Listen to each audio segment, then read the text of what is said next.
tonight we are gonna drink three bourbons, rye, something. I don't know. We don't know. Spirits. Spirits. So if you can't tell, it's Saw night. Brian is Jigsaw. We're gonna, for some crazy reason, Chuck and I agreed to play a game. Probably not a good decision on our part, but we did. So here we are.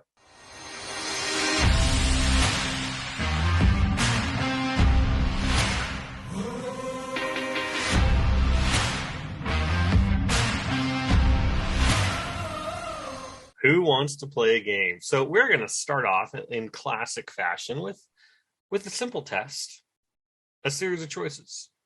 You have three drinks in front of you, and you get to decide which one you would like to drink the most of. Is none of the above an answer?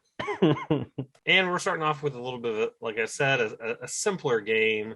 This one we will call Bottle and Bond. Okay. Right? So, bottle and bond means, hey, government-controlled warehouse. I know, you're going to wonder if it's a question. Yeah. So, government-controlled warehouse, aged at least 4 years. What could go wrong? 100 proof. Has to be exactly 100 proof, yep. What could go wrong? So, these gentlemen have three bottle and bonds to enjoy. So, let's go after number one. Something. Yeah. And as you guys can see, for those of you that are longtime viewers, I am at a picnic, and that's because the basement is now cleared out and construction will begin. So enjoy this view for the next 3 months or so. And I think Brian's just in timeout in the bedroom, but hey, whatever. Yeah, it's been a while since I've had to record back here, but there's stuff going on in other parts of the house, so I've been banished to this corner. So I'd probably change up my location the most out of the three. On the nose here, what are we getting on the nose? I get a little medicinal cherry, actually. I'd say that's a great observation. But not in like a bad medicinal cherry. It's like the fake cherry cough drops you get at the gas station that do nothing for you. They're just really good candy. Okay. A little bit of a honey grain in the back. A little bit of cherry, a little bit of honey. Ethanol, but ethanol forward. Yeah, like when the nose on this one, like I kind of like it's trying to be something. I feel like a little bit sweet, but like it's coming off fake. Good. That's 4 years, huh? I would say just wait, Chuck, till you think the finish is over, and then you just get Robitussin like after what you would think the finish is. I'm just thinking like this is like, some people, two different college experiences. Some people use their 4 years and earn a degree. Other people use 4 years and we're really not sure what they did with it. That's what happened to this bourbon. I think it went in the barrel about the same. A lot of people go to college for 7 years. Well, this is the Van Wilder. Yeah, well, it's also they're called doctors. It's the perfect reference because, like, on the nose, I'm like, it's going to be a great college experience. This person, did some great stuff. Like, it's pretty good. And then you're like, ask them to do their first big project, and they just can't do anything because they never learned it. Yeah, it just. Yeah, it's like a sour. I'm trying to think of the fruit. The palate is, it leaves me speechless. You guys are hating on this, and I'm going to be honest. Sorry. Okay, go ahead. So, I know why Chuck doesn't like it. It is very grain forward. If you enjoy grain notes, it's not bad. There's nothing in here that is stringent or really bad. It is a different flavor profile. It is a grain forward flavor profile. So if you like those grain notes, this is going to be for you. So I don't want people to think there's bad notes, like things that are turning you away. It's just grainy, which we all know Chuck doesn't like grain. Yeah. And it's not a 12-year MGP. No. Okay. No, it's like it's kind of watery in the palate. Finishes this Yeah, mostly grain, I guess, but it's not like it's a light that grain. classic young crafty note. There are those people out there that enjoy that medicinal cherry, like that cough syrup cherry. And to me, I feel like even more so than the grain on this, that cherry continues all the way through. So if that's kind of like your jam, if you enjoy that, then I think you would really enjoy this. Yeah, your jam. Didn't even know I did it, but I did. Oh. All right, let's move on to number 2, gentlemen. Or technically, I think should number we? 5. Ooh, that's a different nose. Very berry. Like I was gonna say grape. Yeah. Grape. Almost like a cognac there. That's exactly what I got on this. Was great. I would say it's bottled in bond, and if it says bottled in bond, it can't be finished. So yeah, that's tons of grape. That is yeah. That is like nosing a cognac or an armagnac. I feel it's like nosing purple juice. Like, purple drink. Boom. That's kind of delightful. There's definitely some notes of caramel and vanilla. He says it so surprised. Like, I mean, after Brian sent this. Wow. I need to double check myself. That is jam, liquid jam. It leaves you right away. Very watery mouthfeel at the start. There's not much there at the beginning, and then it comes through with this jammy grain. It's the combination of grape jam and grain. Yeah. And that's really what lingers to me. I don't really have a spicy finish. It's just like this jammy grain. Mm-hmm. Yeah. This one, so compared to the other one, though, I like the grain on this flavor, the flavor on this grain much better than the first. There's a little, now that I sip it again, there's a little bit of maybe just an ethanol, a little bit of a pepper. The finish is pretty tame. Spice that lingers. Mm-hmm. The nose on this is definitely the most intriguing. Yeah. Isn't it? And to give it credit, for this one, the nose and the palate and the finish all align. Whereas the previous one, the nose, you would not have expected that palate at all. And the grape and jammy notes overpower any grain notes on it. Yes. Well, and as someone I enjoy the grain profile a little bit more. I enjoy the rye profile a little bit more. To me, this comes off really nice. And I'll say, like, when I got this and tried it, I was shocked at that grape fruitness that came through, just kind of very unique. And again, from a bottle and bond is just like kind of blew me away. Well, I'm really interested to know what it is, because I feel like it has to be finished in something, but I don't think it is. So yeah, and no, I definitely don't think, not finished. And again, preference. Some people are somewhat anti-ethanol finish, and that's definitely the spice on the end. But even that, I would say if I gave this to someone, and you guys chime in, like even at 100 proof, I think it drinks maybe a little bit less.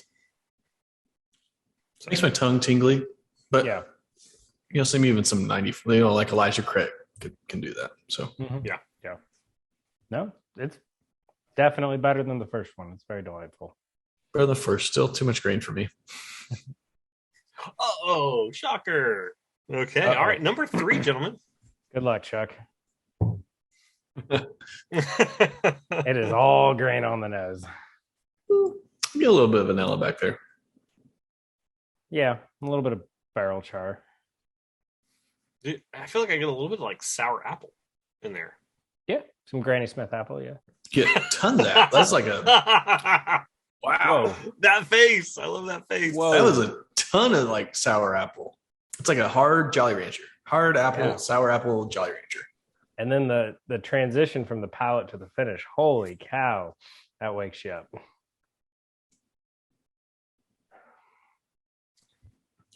Yeah, I feel like it's kind of like crazy. muted, and then like boom, finish. Mm-hmm. I mean, it's not like it's 120 proof, but in comparison to the rest, it kind of just is like, whoa. Well, so like the palate to me is all apple skin.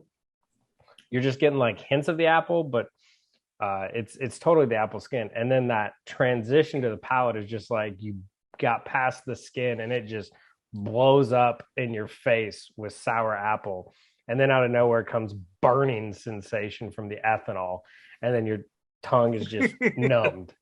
Totally It's like confused. like somebody was making an apple cider or an apple drink in the fall, and then somebody got a little heavy handed with the alcohol with the Everclear. I don't. But Well, I feel like what it is it's like you're initially like, hey, like I took a handful of Sour Patch Kids, and then all of a sudden I took a handful of Red Hots.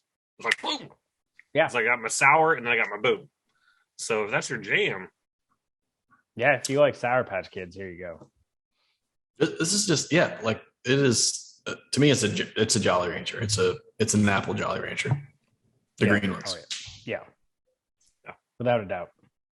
Yeah, which is really interesting. And even in that, as your tongue is burning, and you're like, I can't taste anything. That apple continues to linger. It's it still does, there. doesn't it? That sour is still It is along there. for the ride.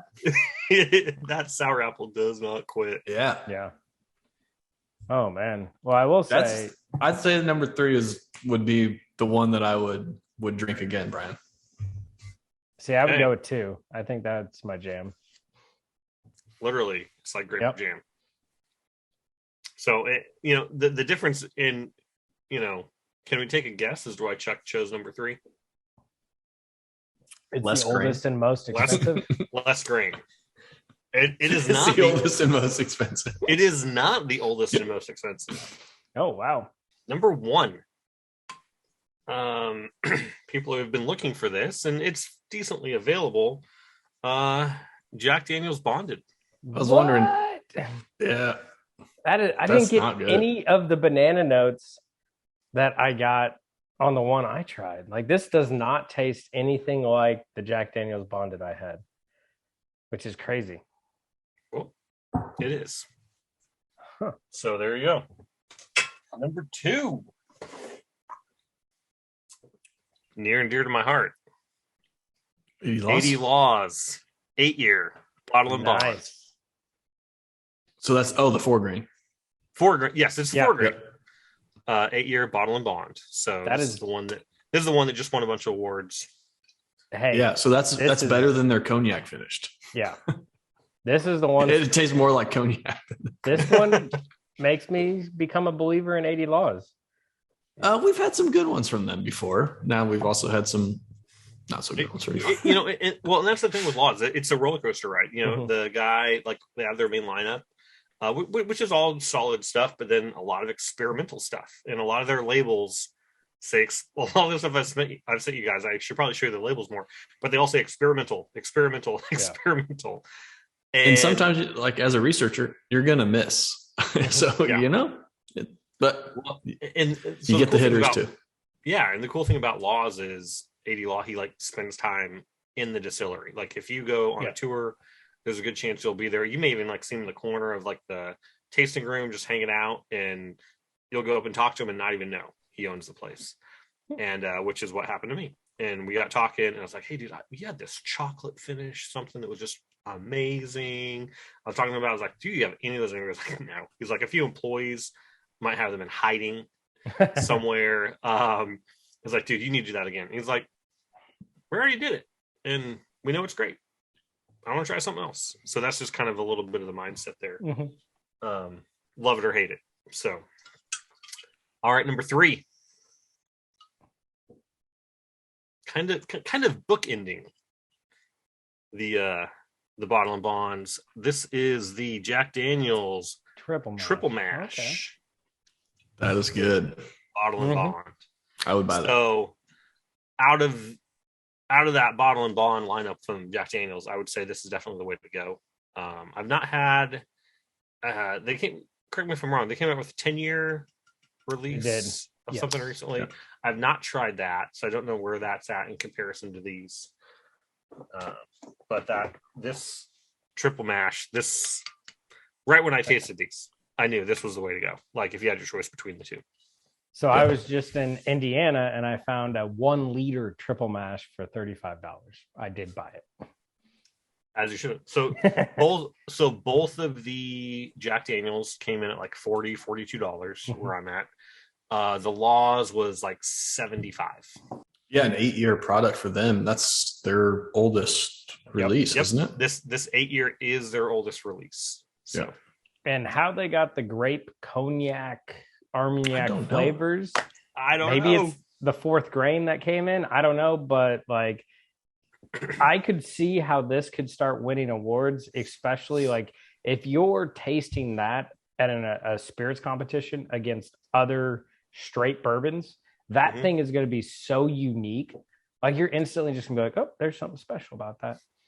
So, and it's interesting what comes out of some of the awards, because they're, when it's that many people voting and everything's blind. But yeah, the uniqueness on that palate and on that nose does set it apart. Yep. So, Brian, great job. Thank you. You deserve a round of applause. That was a very good flight. So thank you, sir. You've grown. I have a question. As so has our channel. Yes, sir. Do you want to play another game? Absolutely. But I'm not sure how much more I can take. You'll need to hit the like, comment, subscribe, all that fun stuff, because that'll be on a separate video. So thanks for watching, and we'll see you next time. Stay neat. Power Bourbon.